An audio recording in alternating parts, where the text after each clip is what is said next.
It's My Nerd World, a Star Wars show. And on this week's episode, another live-action show gets reportedly delayed. Daisy Ridley has a few things to say about her next Star Wars film. One Ahsoka fan spots a heartbreaking connection with Sabine and Star Wars Rebels. We'll talk a little bit about Ahsoka's Force journey in Ahsoka, one of the most compelling aspects of that show, in my opinion, and your listener feedback this week.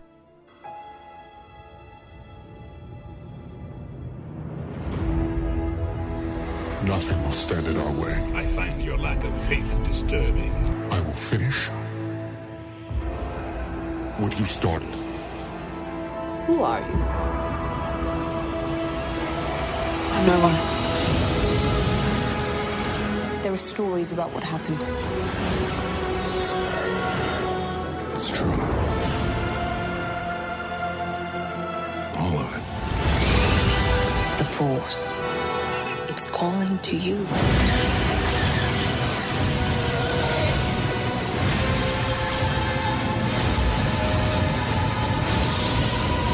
My Nerd World. Just let it in. It is My Nerd World, the Star Wars show. I'm your host, Jon Justice. I hope your holidays have been fantastic so far as we head into Christmas 2023. And Christmas is my favorite time of year. This time of, the holidays, fall, and it also means Star Wars to me. Less so over the course of the past few years without having new Star Wars content, especially in the theaters. But for that run after Disney took over of having The Force Awakens and Rogue One and The Last Jedi and The Rise of Skywalker all taking place during the holiday season, it really just has that Star Wars feel. It reminded me a lot of when I was a kid and how much Star Wars meant to me when I was a kid around Christmas time, because that's when I would get my Star Wars toys and my precious action figures, which now sit where I can see them whenever I'd like on display in my Star Wars collection in my office. So this year, as we head into the fully into the Christmas season, I got my Christmas movies I'm going to watch. I'm also going to be doing some watching of Star Wars, and it's probably going to end up being the sequel trilogy movies and Rogue One, since those are the ones that have a Christmas vibe to me because of when they were released. I'm hoping the Ahsoka series kind of ends up becoming that. I've begun a rewatch, as I mentioned last week, of Ahsoka, and based off of some of the news that I want to talk about this week on the show, I'm looking forward to getting back to it again. Before I get to that, though, let's get to just a few minor news items to talk about before we go through this article of an individual who made this interesting connection between Sabine, Ahsoka, and Rebels. First off, though, we are the spark that'll light the fire that'll burn the First Order down. Bespin Bulletin is reporting that apparently Star Wars' The Skeleton Crew, which will take place in the Mandoverse and is supposed to have an emblem vibe with a group of kids going on a space adventure with a Jedi mentor, is reportedly being held back until the holiday season 1 year from now in 2024. So it looks like next up what we can expect is potentially The Acolyte. I'm not entirely surprised by this. Bob Iger and Disney. Bob Iger made the announcement that he would be exiting at the end of 2026, or maybe by 2026, so he's going to have a full 2 years to try to get Disney pointed back in the right direction if that's possible, and I know that Star Wars is certainly going to be an aspect of that. There must be a ton of concern with just the massive box office failures that Disney has been dealing with as of late between Wish and the Marvels. So to see a change in the schedule, I don't find all that surprising, even though this series is apparently shot and finished. And of the ones that are being released, while The Acolyte I was really looking forward to, I'm somewhat skeptical now, not having seen a lot of it. The Skeleton Crew looked like a lot of fun, and I really enjoy what they've been doing in the Mandoverse. So we'll see how this plays out, but this is according to the most recent reporting coming from Bespin Bulletin, whose information tends to be very accurate. In the meantime, Daisy Ridley has been talking to the media as of late, and quite literally had this to say about her next Star Wars film. This is not going to go the way you think. She said that she's read the script for the next Star Wars film to take place after The Rise of Skywalker, which is still supposed to take place within the timeline 15 years after the events of The Rise of Skywalker. She came out and said that she's read the script for the first film, alluding to there potentially could be more, and that it wasn't what she had all expected. Now, I don't expect her to give more information than that, and there's very little to take away from that particular script. However, we do know that based off of some of the reporting that we've seen with regard to this sequel to The Rise of Skywalker, there was originally a script that was penned that would have had the film featuring an older Rey and her training a new group of Jedi, probably played by a different actor, not Daisy Ridley. Clearly, Daisy Ridley coming back would mean that wasn't happening. There's also some talk, though, that Stephen Knight of Peaky Blinders fame, who took over in writing the script after Damon Lindelof of Lost fame left the project, that perhaps he was writing an all-new script. Now it sounds as if this might just be a retooled script based off of what Damon Lindelof had originally written. And there was quite a few rumors that it came out about a male and female protagonist, the male protagonist being an individual of color. And if I remember correctly, it was the actor who would have played Morpheus in the Matrix Revolutions film. He's been in quite a few stuff as of late. So a lot of just rampant speculation. Now that the strike is over, we're getting more information. Daisy Ridley coming out and saying that it's not what she expected could mean any number of things. I'll say this, though. This film is supposed to be directed by this Charmin Obaid-Chinoy, who did a couple of episodes of The Marvels, also did some documentary work. That's a bad idea. The next Star Wars film, in my opinion, needs to be done by a seasoned director that's got a track record. I know they've been talking with Sean Levy, who did Free Guy. I believe he was a part or is going to be a part of one of the Deadpool movies. Also had a big hand in writing Stranger Things. So he's got chops, but at the same time, he may have been Shazam too. I'll have to go and look. I like some of what he's done, but at this point in time, I just don't want them messing around. Get somebody, like, you know what? Get Spielberg. Just pull the trigger and get somebody, not a J.J. Abrams again. I mean, I certainly wouldn't mind that. I love J.J. Abrams' Star Wars films, but I really think that going with a director like they've done so often as of late that just doesn't have the skills or pulling them from one place to another. The Marvels was a good example of that. It's just a bad idea. And I don't expect that's going to happen with this, but at the same time, with the way things have been going for Disney right now, anything is possible. All right, so that wraps up the news for this week. Let's get to some story elements. We haven't talked about that quite a while on the show, and that's my bad. So let's go and talk a little bit about what Molly Edwards found in this piece from Yahoo. When I found you, I saw raw, untamed power. And beyond that, something truly special. An Ahsoka fan has spotted a parallel with Star Wars Rebels involving Sabine. And, as they write here, it's seriously heartbreaking. In Rebels Season 3, Sabine returns to Mandalore, wielding the Darksaber. When she arrives home, though, her mother, named Ursa, ends up giving an all-important weapon to the villainous Gar Saxon, in exchange for Sabine's safety. The deal also involves giving up the Jedi Ezra Bridger and Kanan Jarrus. Your mother betrayed everything you believe in to save you, Saxon tells Sabine, which, as the fan noticed, is a direct parallel to Sabine's own actions to save Ezra in Ahsoka Episode 4. To make things even more resonant, Saxon is voiced by none other than the late Ray Stevenson, the actor who played Baylan Skoll in Ahsoka. Maybe foreshadowing isn't quite the right word, since Dave Filoni hadn't even written Ahsoka yet, but but what Ursa did basically being a template for Sabine's actions to save Ezra 10 plus years later is bonkers, the fan writes. Sabine's actions echo her mother's in such a way, it's uncanny. It has to be a coincidence this was written before Ahsoka, but damn, what a striking parallel they continue. Ursa practically handed Mandalore and 2 of the last living Jedi over to the Empire's rule, and Sabine gave Thrawn the key to his return and the potential resurgence of the Empire. They both made the same choice, exchanging innocent lives for a loved one's own safety, albeit Sabine's choice was on a galactic scale. They add, you could literally use the same line Gar Saxon delivers with one minor change, this time to a devastated Ezra. In Ahsoka, Sabine gives up the map to Peridea in exchange for passage to Ezra, who's been stranded in the distant galaxy since Rebels Season 4 in its finale. The catch is, this allows Baylan, Shin Hati, and Morgan Elsbeth to set their course for Grand Admiral Thrawn.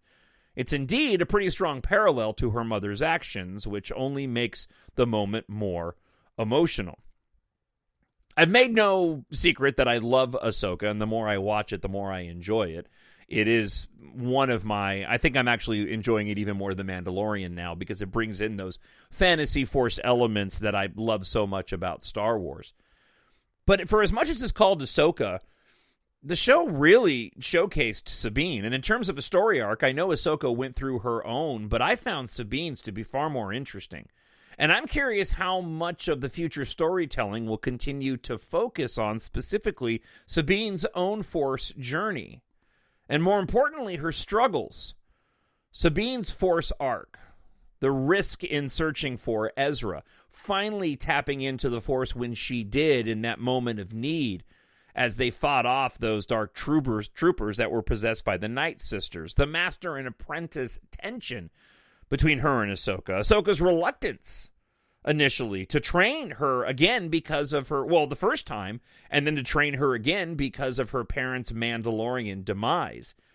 Look, it's an opportunity to do what Lucas had originally planned to do with Luke Skywalker in the original trilogy, in potentially having him struggle with the dark side and turn to the dark side only to come back to the light.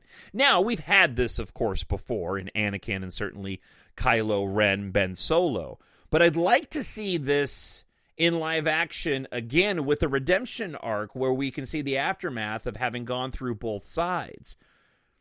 I personally feel like they've struck gold in the casting of Natasha DiBordizio as Sabine. I find her incredibly compelling as an actress, and this character particularly. And while this is all subjective, she is quickly becoming one of my favorite characters, and certainly her portrayal of Sabine in Ahsoka. I find it the most interesting thing about that show.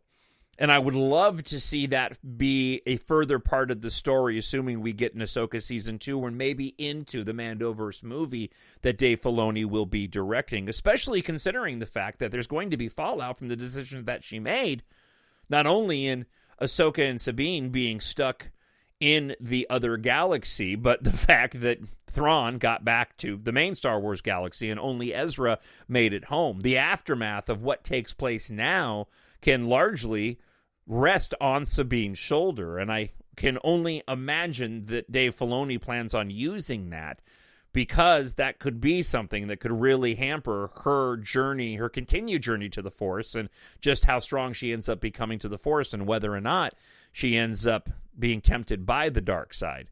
That's what I'm hoping to see in future storytelling. So we'll see how it plays out. At the moment, as I mentioned on last week's show, there has been no firm decision on an Ahsoka Season 2. And considering the fact that they've moved Skeleton Crew to where they are, we'll see how things shake out. I'm firmly of the opinion that everything is in flux right now.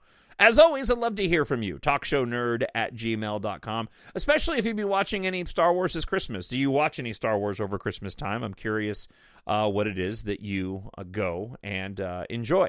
All right, let's get to some listener feedback this week. I need someone to show me my place in all this. Stephen Thornton writes this: I've literally been searching for months on this topic. Excellent podcast. This was the podcast that I did talking about whether or not it was time to reboot the original Star Wars. My answer is unequivocally yes. I'm so surprised by the lack of interest in this topic. When you think about it, was only in the 80s, after the success of the original trilogy, was there an attempt to cash in on its success. But those were poorly executed without their own voice, for lack of a better word. I'm honestly one of those geeks that gets excited every time I see something new in the space opera genre, primarily properties that indulge more in the fantasy elements and not only the more Star Trek-esque approach, i.e. the future of humanity in space. That's a thread that's been woven pretty well, but the idea of an original universe with its own lore, myth, and other fantastical elements is so exciting to me. And it's funny what he hits upon here, because it goes right back to my books, and I won't go to that now. I'll wait for my promo here at the end. But as I was reading that, I'm like, yeah, I know the feeling, and I agree with you, which is why I made the moves that I did in my EMBARK story. There's so many complaints about the current state of Star Wars under Disney. I would rather see more people approach it the way George did. Since he couldn't get the rights, he created his own. And it led to one of the most well-received projects ever. I want to see more creators doing this instead of all the hate online for Star Wars. It's time to move on and be inspired to create something original, but that's clearly inspired by. Like you, I'm excited about Rebel Moon, but cautiously optimistic. And while I'm not the biggest fan of Zack Snyder, I do truly appreciate his willingness to create his own property. I hope it succeeds.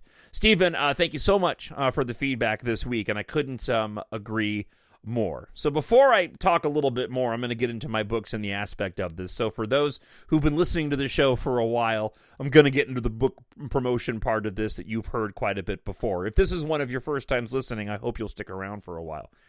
But to what Stephen was saying, that really was a starting point for me when I wrote my science fiction series, and especially EMBARK Book 1.